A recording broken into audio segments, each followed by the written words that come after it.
Bonjour à tous dans un nouveau cours de langue qui s'intitule Faire des hypothèses ou bien exprimer des hypothèses ou bien émettre des hypothèses. Ce cours est adressé aux élèves du collège. Commençons tout d'abord par la phrase suivante. C'est grâce peut-être aux menaces de mon père qu'Anatole est devenu sage. Alors qu'exprime cette phrase? Est-ce qu'elle exprime l'idée de l'hypothèse ou bien la concession? Bien sûr, cette phrase exprime l'hypothèse.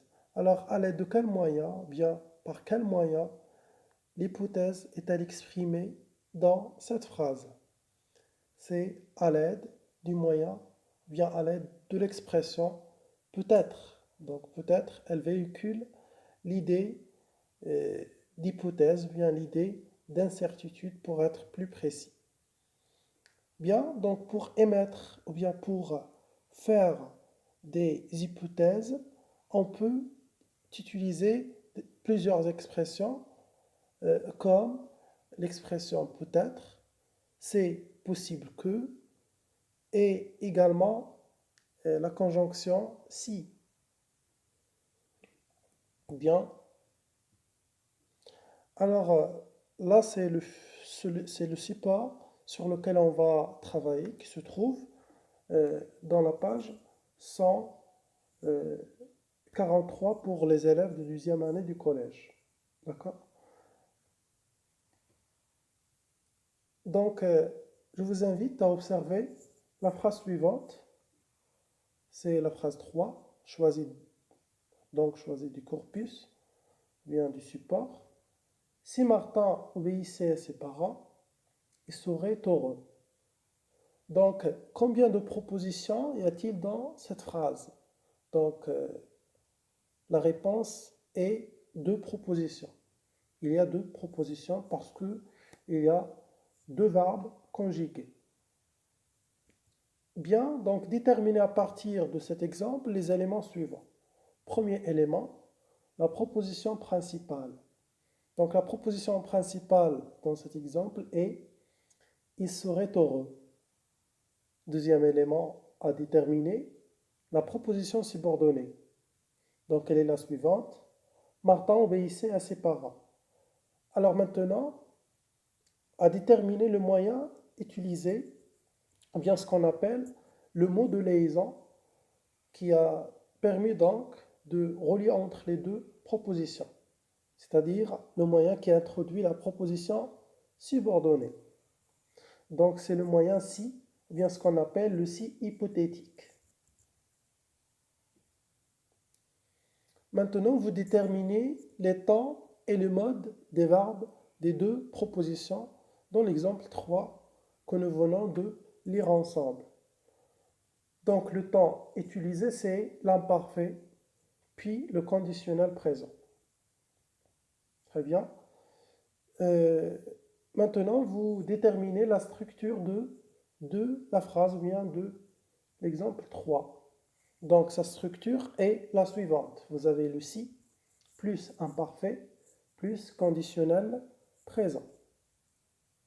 Alors maintenant, quelle est la valeur de cette structure ou bien quelle est la valeur de ces temps verbaux-là? Donc la valeur de cette structure est l'irréalité au présent, ou bien l'irréel au présent. D'accord?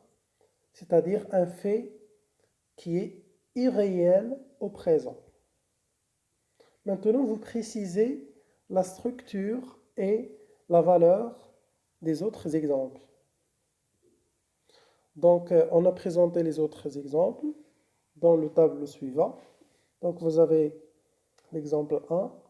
Le psychiatre, si vous payez comptant, je vous reçois ce soir encore.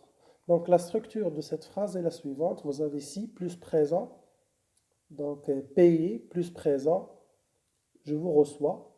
Donc, quelle est la valeur de cette structure, ou bien de cet verbe-là? C'est un fait possible ou bien réalisable. Deuxième phrase, si vous n'avez pas les moyens de lui payer un modèle réduit, je vous enverrai un chèque que vous me rembourserez à la fin du traitement. Donc, quelle est la structure de cette phrase? Elle est la suivante. Vous avez si plus présent, donc plus futur. Le futur, c'est le deuxième verbe enverrait. D'accord? Donc, quelle est la valeur de cette structure, bien de cette phrase? De cette phrase, elle est la suivante. Elle est également une action bien fait réalisable. D'accord? Maintenant, la troisième phrase, vous avez si Martin obéissait à ses parents, il serait heureux. Sa structure est la suivante. Si plus imparfait, plus conditionnel présent. Pour l'imparfait, le verbe c'est obéissait. Pour le conditionnel présent, le verbe c'est serait. Le verbe être au conditionnel présent. Donc, quelle est la valeur de cette structure? C'est l'irréalité ou bien l'irréel dans le présent. Bien. Maintenant, la quatrième phrase. Si vous m'aviez acheté une Ferrari, vous n'auriez pas consulté le psychiatre. Donc, quelle est la structure de cette phrase? Elle est la suivante. Si plus que parfait, plus conditionnel passé. Alors, quelle est la valeur de cette structure? C'est l'irréel dans le passé. D'accord? C'est une action, bien un fait qui est irréel dans le passé. Bien, maintenant, la cinquième et dernière phrase. Si Martin avait été sage, ses parents auraient passé une excellente soirée. Quelle est la structure de cette phrase? Elle est la suivante. Si plus que parfait, plus conditionnel passé, donc c'est la même structure que dans la phrase 4. Sa valeur est la même, donc c'est un fait ou bien une action irréelle dans le passé.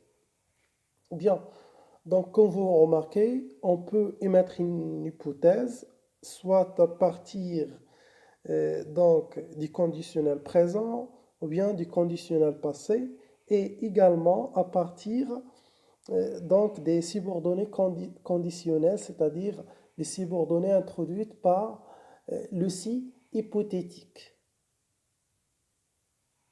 Bien, donc on est arrivé à la conceptualisation, bien je retiens. Donc pour exprimer l'hypothèse, le système hypothétique obéit au schéma possible suivant. Premier schéma à retenir, c'est la structure suivante, si plus présent ou bien futur. Donc ça, c'est la première structure, bien sûr, dont la valeur est la suivante, c'est-à-dire un fait ou bien une action possible ou bien réalisable. Deuxième structure, vous avez si plus imparfait plus conditionnel présent. Donc cette structure également, elle exprime donc un fait, d'accord, ou bien une action possible ou bien réalisable ou bien également irréelle dans le présent, d'accord. Troisième et dernière structure, vous avez su plus que parfait, plus conditionnel passé, d'accord, qui a une valeur également particulière que nous allons voir en détail par la suite.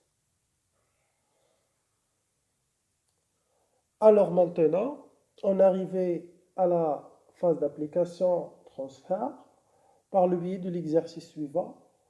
Vous complétez les phrases suivantes pour exprimer une hypothèse en mettant les verbes entre parenthèses au temps et au mode convenable. Donc vous avez l'exercice, là c'est adressé aux élèves de deuxième année, vous avez l'exercice dans le manuel parcours, dans la page 143, dans la revue que je m'exerce. Donc première phrase, si tu as de l'argent, tu accompagneras les amis au cinéma. Voilà, donc vous avez le verbe de la subordonnée.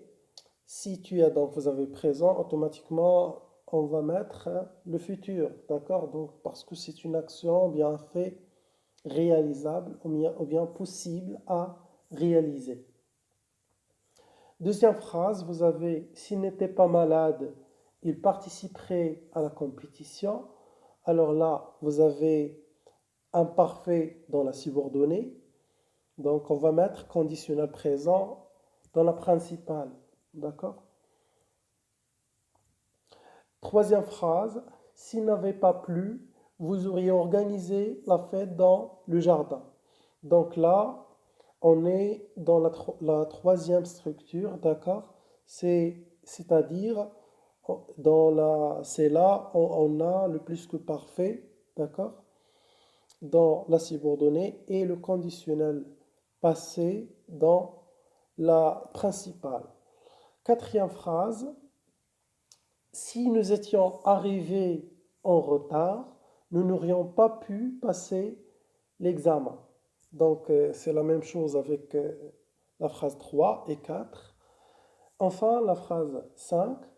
S'il n'était pas ivre, il ne se bagarrerait pas avec son ami. D'accord? Donc ici, vous avez un parfait dans la subordonnée, c'est-à-dire dans la phrase bien introduite par si, et puis vous avez le conditionnel présent dans la principale.